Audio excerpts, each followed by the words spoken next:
Welcome back to my channel. My name is Christian. Thank you so much for joining me. As always, feel free to follow me on my other social media accounts. You can find me on Instagram at @TheChristianSpear. You can subscribe to my blog at christianspear.com. And of course, be sure to hit that subscribe button down below so you never miss when I upload a video. Oh, she's a natural. Period. In the past, I have shied away from talking about money and my debt-free journey on this channel.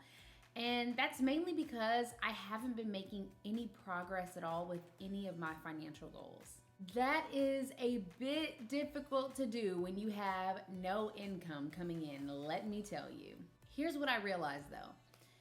I am doing myself and all of you a major disservice by not talking about my financial goals. Now, do I have the money to reach my goals today, this week, this month? No, I don't. However, vocalizing my goals and talking about how I plan to reach them keeps the intentions at the front of my mind. It keeps me making all of the right decisions in the meantime and between time so that when I do finally have income coming in, I'm already fired up and I'm ready to reach my goals. There is a common misconception when it comes to reaching your goals, and especially in the area of financial goals, that you have to be able to give all or nothing. My belief is that even if you don't have what one considers all to give, there are still a million things that you can do while you wait. One of them is mapping out your goals. So that is exactly what I'm gonna do today. I am gonna give you a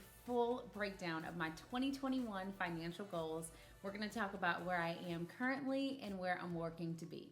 So let's get into it. Let's start with where I am right now. As it stands, I currently have 2 different accounts. I have a checking account that has a total of $307.24 in that account. I have to say, the only reason why I even have that much in there is because of our most recent stimulus deposit of $600. Some of that check went to some small bills that I still take care of, and if it wasn't completely clear that Phage is carrying our entire household on his back right now, I will say he is. He is paying all of our household bills, and while I'm still looking for a job, I'm handling what I can. So with some of the latest stimulus, I was able to pay my cell phone bill. I was able to pay for my Peloton subscription because Lord knows I could not live without that. I was able to put gas in my car and pay for Apple Music as well. Anything else that I used from that $600 stimulus was to completely replenish my emergency fund. There was a time or two, I'll admit, when I had to dip into my emergency fund account because my checking could not cover the smaller expenses that we had. Now, in my emergency fund, which is my only savings account at the moment, there is currently $1,000.99. Since I began my debt-free journey, I have kept a maximum of $1,000 in my emergency fund account. I know that probably doesn't seem like a lot to you or even enough to some of you who are used to keeping $5,000 to $10,000 in their emergency fund at a time. But I have drained that emergency fund and built it back up a number of times. When I've had to do that, it was mainly because of emergencies that I've had with my car, but really for no other reason than that. Having a maximum of $1,000 in that emergency fund has really worked for me, and it's helped me to put any other money that I have onto debt, which is ultimately my main focus until it's completely paid off.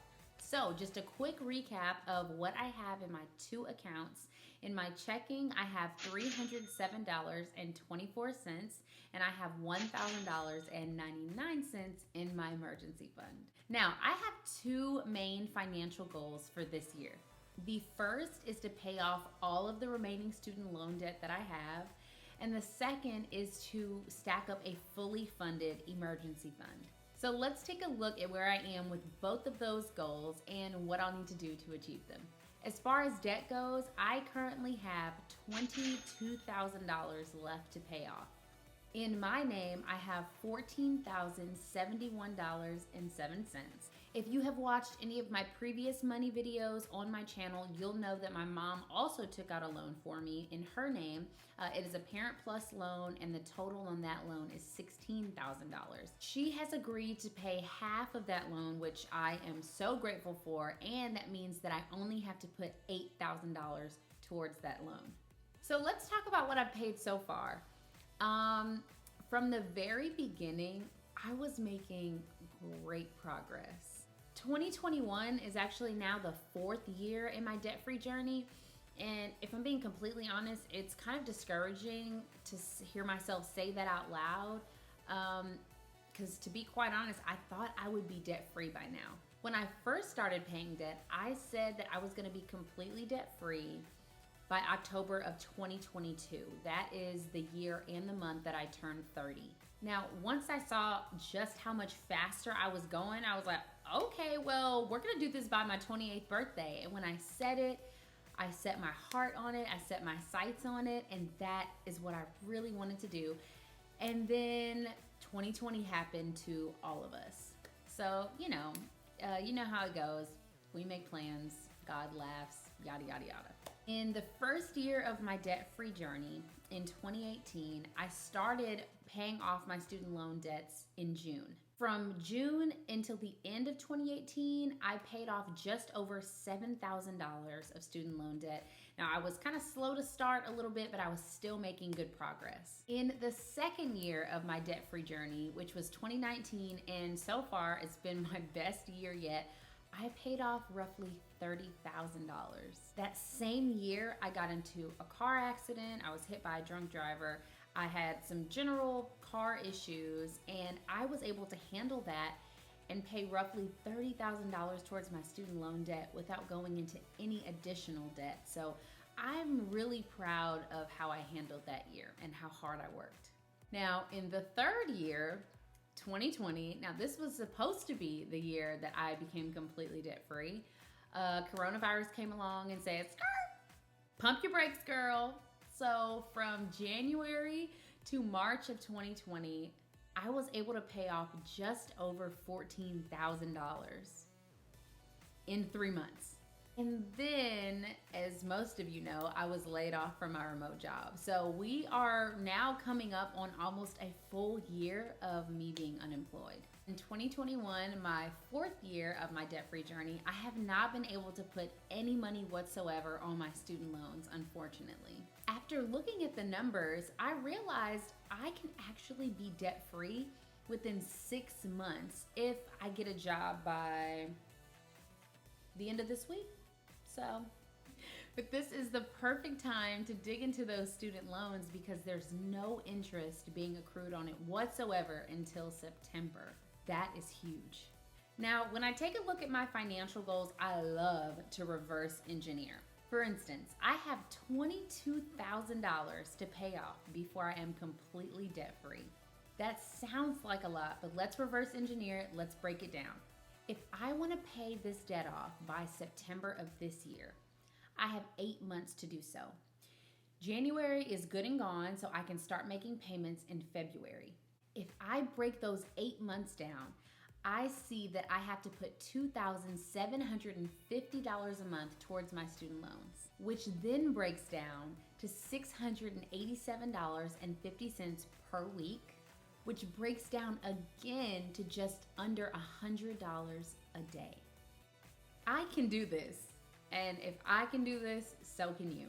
So now for my second financial goal of 2021, once I am debt-free in 6 to 8 months, God willing, my next step will be to save a fully funded emergency fund. I mentioned before that I have $1,000 sitting in my emergency fund currently, and that works for me for right now. That's enough to keep me safe in case of an emergency. But when you have a fully funded emergency fund, you have 3 to 6 months worth of your monthly expenses on hand at all times. I've talked about the importance of emergency funds on my Money Monday segment on Instagram before, and what I say all the time is true. Having a stacked emergency fund takes what is supposed to be an emergency and just turns it into a minor inconvenience. Having that in your account really keeps you ready to face anything. Now, in order to calculate what my fully funded emergency fund would look like, I had to go and add up all of my monthly expenses. I had to see what keeps Paige and I fed in a home with the lights on for an entire month and then multiply it by at least 3. I added all of our monthly expenses together already, and it came to just under $2,920. And when I did add up a lot of these expenses, I rounded up because I like round numbers. If I want to have 3 months worth of our monthly expenses saved, I will need to stack $8,760. Now, if I go for the fully funded 6-month emergency fund, which I fully intend to do, I will need to save $17,520 total. I have to admit, that sounds so good to me.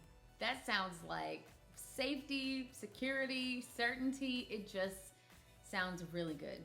And going back to my goal of paying off $22,000 in about 6 to 8 months, I can definitely see myself saving $17,000 with the remaining months in the year. And at that point, all of my income will be going towards my savings because there will be no more debt to pay. What a concept.